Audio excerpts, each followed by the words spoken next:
اگر والدین سے حسن سلوک کیا جائے تو اس کا فائدہ کیا ہوگا؟ والدین سے حسن سلوک کے بہت سے فائدے ہیں. اس میں سب سے بڑی بات تو یہ کہ اس شخص کی عمر میں برکت ہوتی ہے، رزق میں اضافہ ہوتا ہے.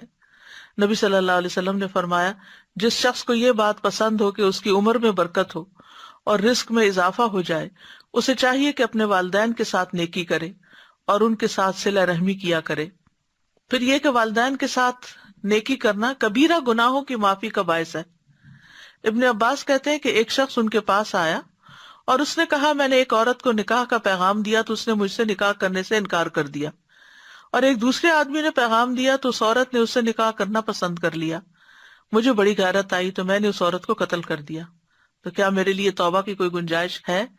تو ابن عباس نے کہا کیا تمہاری ماں زندہ ہے؟ اس شخص نے کہا نہیں.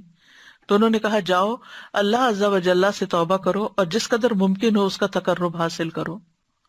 عطا بن یسار کہتے ہیں اس پر میں گیا اور میں نے ابن عباس سے پوچھا آپ نے اس سے یہ کیوں پوچھا تھا کہ تمہاری ماں زندہ ہے؟ انہوں نے کہا میں نہیں جانتا کہ ماں کے ساتھ نیک سلوک سے زیادہ اللہ سے قریب تر کرنے والا کوئی دوسرا عمل ہو سکتا ہے، کیونکہ ان الحسنات یذہبن السیئات، نیکیاں برائیوں کو مٹا دیتی ہیں. تو اگر انسان سے گناہ ہو جائیں انسان ہونے کے ناطے، تو والدین کے ساتھ حسن سلوک جو ہے ان گناہوں کی معافی کا ذریعہ بھی ہے. پھر اسی طرح یہ ہے کہ والدین کے ساتھ نیکی کی وجہ سے مشکلات بھی دور ہوتی ہیں. وہ 3 لوگوں کا قصہ آتا ہے حدیث کی کتابوں میں جو ایک غار میں پھنس گئے تھے، تو اس میں سے ہر شخص نے اپنے نیک عمل کو وسیلہ بنا کر دعا کی، اور اس میں سے پہلا شخص جس نے اپنے نیک عمل کو وسیلہ بنایا اس نے کہا کہ اے اللہ میرے ماں باپ بہت ہی بوڑھے تھے، میں باہر لے جا کر اپنے مویشی چراتا تھا، پھر شام کو آتا تو ان کا دودھ نکالتا اور برتن میں پہلے اپنے والدین کو پیش کرتا، جب میرے والدین پی چکتے تو پھر بچوں کو اور اپنی بیوی کو پلاتا.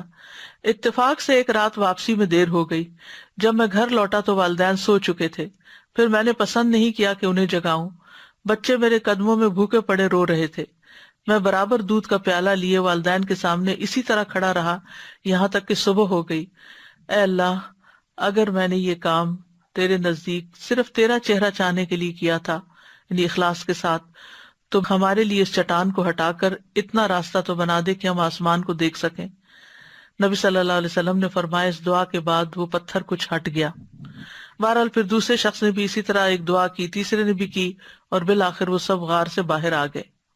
والدین کے قدموں کے نیچے جنت ہے، اور یہ بات ہم بچپن سے سنتے چلے آ رہے ہیں.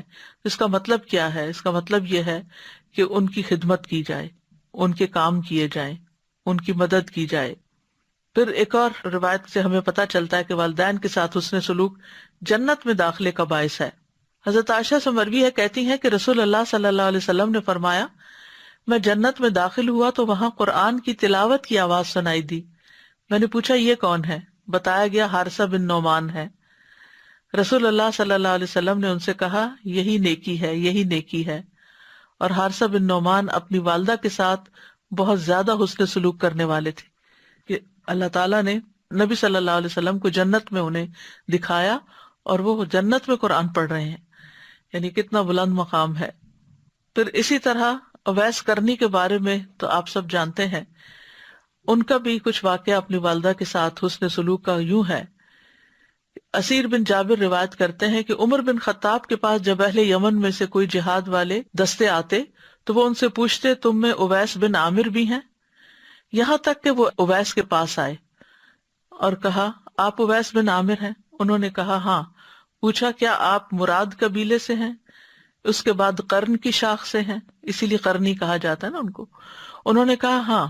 کہا کیا آپ کو برس کی بیماری تھی پھر ٹھیک ہو گئے؟ بس 1 درہم برابر جگہ رہ گئی؟ کہا ہاں.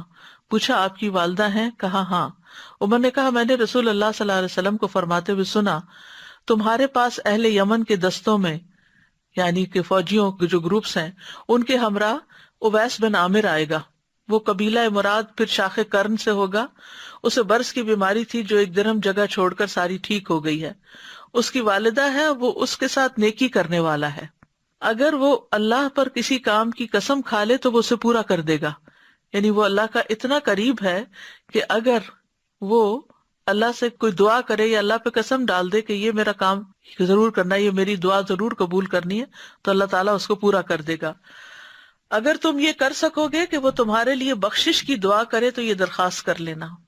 عمر نے کہا پس آپ میرے لیے بخشش کی دعا کریں، تو انہوں نے ان کے لیے بخشش کی دعا کی۔ حالانکہ یہ اپنی والدہ کی خدمت کی وجہ سے نبی صلی اللہ علیہ وسلم کی خدمت میں حاضر نہیں ہو سکے تھے۔ عمر رضی اللہ عنہ نے پوچھا آپ کہاں جانا چاہتے ہیں؟ انہوں نے کہا کوفہ میں۔ انہوں نے کہا کیا میں آپ کے لیے وہاں کے عامل کو خط نہ لکھ دوں؟ انہوں نے کہا مجھے یہ زیادہ پسند ہے کہ خاک نشین لوگوں میں رہوں، یعنی مجھے کسی گورنر وغیرہ کی سپورٹ نہیں چاہیے۔ کہتے ہیں جب اگلا سال آیا تو ان کرنیوں کے اشراف میں سے ایک شخص حج پہ آیا، وہ عمر رضی اللہ عنہ سے ملا تو آپ نے اس سے اویس کے بارے میں پوچھا۔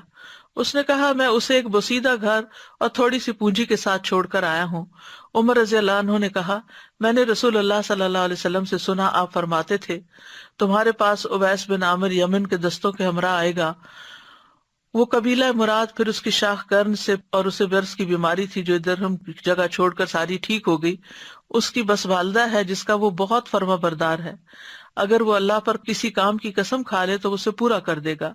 اگر تمہارے بس میں ہو تو وہ تمہارے لیے مغفرت کی دعا کرے تو دعا کی درخواست کر لینا۔ وہ شخص اویس کے پاس آیا اور ان سے کہا میرے لیے بخشش کی دعا کر دیجئے۔ انہوں نے کہا تم ابھی ایک نیک سفر سے آؤ، تم میرے لیے دعا کرو۔ اس شخص نے پھر کہا میرے لیے بخشش کی دعا کر دیں۔ انہوں نے کہا تم ابھی ایک نیک سفر سے آئے ہو، تم میرے لیے بخشش کی دعا کرو۔ پھر اس کا اصرار دیکھا تو پوچھا تم عمر رضی اللہ عنہ سے ملے تھے؟ اس نے کہا ہاں۔ تو انہوں نے اس کے لیے مغفرت کی دعا کی۔ پھر لوگ ان کے بارے میں جان گئے تو وہ کسی طرف چلے گئے، یعنی غائب ہو گئے۔ اسیر نے کہا میں نے انہیں ایک چادر اڑائی تھی، جب بھی کوئی انسان اسے دیکھتا تو پوچھتا اویس کے پاس یہ چادر کہاں سے آئی؟ یعنی وہ ایسے رہتے تھے کہ ایک اچھی چادر اوڑھنا بھی بڑا حیران کن تھا۔